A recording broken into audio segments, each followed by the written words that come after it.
Shalom anak-anak, salam sehat selalu. Tuhan Yesus menjaga dan melindungi anak-anak. Amin. Hari ini berkaitan dengan Chinese New Year alias Imlek, kita akan membahas dan belajar hal-hal yang berkaitan dengan tradisi Imlek yang tentu saja sesuai dengan firman Tuhan ajarkan. Oke, pertama-tama Pak Roni mau ajak anak-anak untuk tebak-tebakan. Tebak-tebakan ini tentu saja berkaitan dengan sesuatu yang ada di hari raya Imlek. Apakah itu? Nah, Pak Roni akan memakai gerakan dengan tangan untuk melukiskan suatu benda yang biasanya ada di hari raya Imlek. Nanti anak-anak tebak ya, benda apakah itu? Dan yang pasti benda tersebut berkaitan dengan makanan. Oke, siap?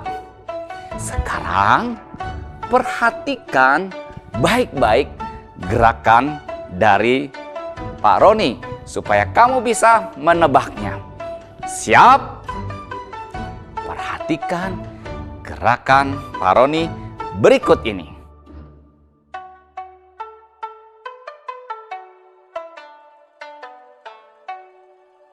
Sekali lagi ya.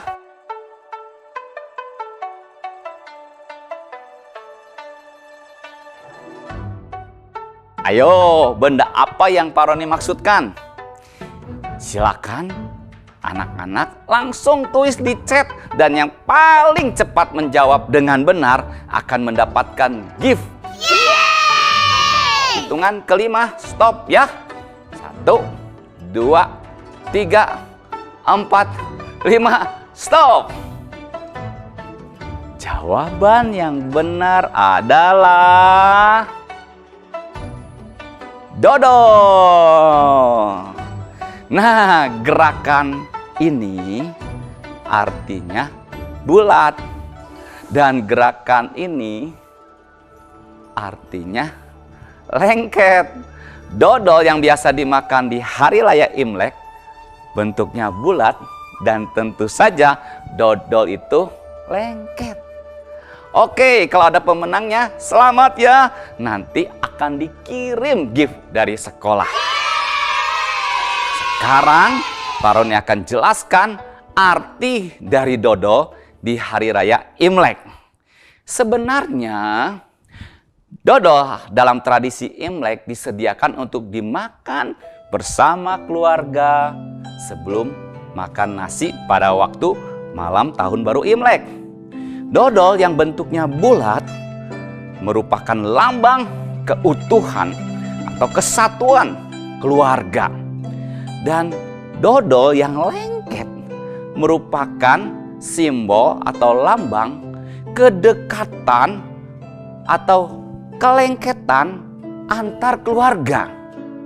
Dan rasa dodol yang tentu saja manis menjadi lambang atau simbol satu harapan agar kehidupan keluarga selalu manis. Artinya harmonis dan tidak ada pertengkaran. Jadi dodol dalam tradisi Imlek memiliki arti keluarga itu harus harmonis, saling mengasihi satu dengan yang lain. Dan bukankah firman Tuhan juga mengajarkan hal yang sama? Yaitu keluarga harus saling mengasihi. Dalam Kolose 3 ayat 18, firman Tuhan mengajarkan demikian kepada para istri. Hai istri-istri, tunduklah kepada suamimu. Di sini istri-istri diperintahkan untuk menghormati suaminya. Dalam Kolose 3 ayat 19, suami diperintahkan, hai suami-suami, kasihilah istrimu. Dan kemudian di dalam Keluaran 20 ayat 12, firman Tuhan mengajarkan kepada anak-anak, hormatilah ayahmu dan ibumu. Jadi yang firman Tuhan ajarkan bahwa sesama anggota keluarga harus saling mengasihi. Dan juga anak-anak harus menghormati orang tua sebagai bukti kamu mengasihi mereka. Itu pun diajarkan dalam tradisi Imlek yang dilambangkan dengan tadi apa? dodol. So, nanti setiap lihat dodol, jangan lupa anak-anak harus ingat untuk saling mengasihi antara anggota keluarga. Oke? Oke. Keren. Oh iya, berbicara tentang kasih, wah, ini tentu Alkitab banyak sekali mengajar dan membahas tentang kasih. Bukankah Tuhan Yesus pun sudah menunjukkan kepada semua orang apa itu kasih? Tuhan Yesus mengajarkan bahwa kasih itu bukan hanya diucapkan, tetapi harus diwujudkan atau dinyatakan dalam perbuatan, atau dengan kata lain dilakukan. Sebagai contoh, ketika firman Tuhan mengatakan dalam Yohanes 3 ayat 16, karena begitu besar kasih Allah akan dunia ini, sehingga ia mengaruniakan anaknya yang tunggal, supaya setiap orang yang percaya kepadanya tidak binasa, melainkan beroleh hidup yang kekal. Coba kamu perhatikan, ketika dikatakan begitu besar kasih Allah akan dunia ini, maka tidak stop sampai di sana. Ada actionnya, ada tindakannya. Tindakannya apa ya? Tindakannya adalah Allah mengirim Yesus datang ke dunia ini untuk menyelamatkan manusia yang berdosa. Tuhan bukan hanya mengatakan, aku mengasihi manusia, tetapi dia harus berbuat sesuatu, yaitu mengorbankan dirinya di kayu salib untuk menggantikan hukuman manusia yang sudah jatuh dalam dosa. So, di sini Tuhan mengajarkan bahwa kasih itu harus dinyatakan dalam perbuatan atau love in action. Ya, mengasihi dalam perbuatan. Itulah kasih yang diajarkan oleh Tuhan Yesus. Bahkan ketika Tuhan Yesus ada di dunia ini, Tuhan Yesus memberikan banyak sekali teladan kasih yang dinyatakan dalam perbuatan dengan melayani berbagai macam orang. Coba kamu perhatikan video berikut ini.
Wow, melalui video tadi Tuhan Yesus memberikan satu teladan tentang kasih yang dinyatakan dalam perbuatan. Dan tentu saja Tuhan Yesus pun ingin supaya kita bisa meniru teladan yang sudah Dia lakukan. Seperti yang kita saksikan dalam video tadi, ada orang-orang yang berbuat kasih seperti yang Tuhan Yesus lakukan.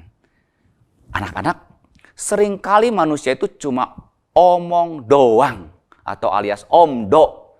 Misalnya kalau ada sesuatu peristiwa yang tidak menyenangkan terjadi seperti banjir,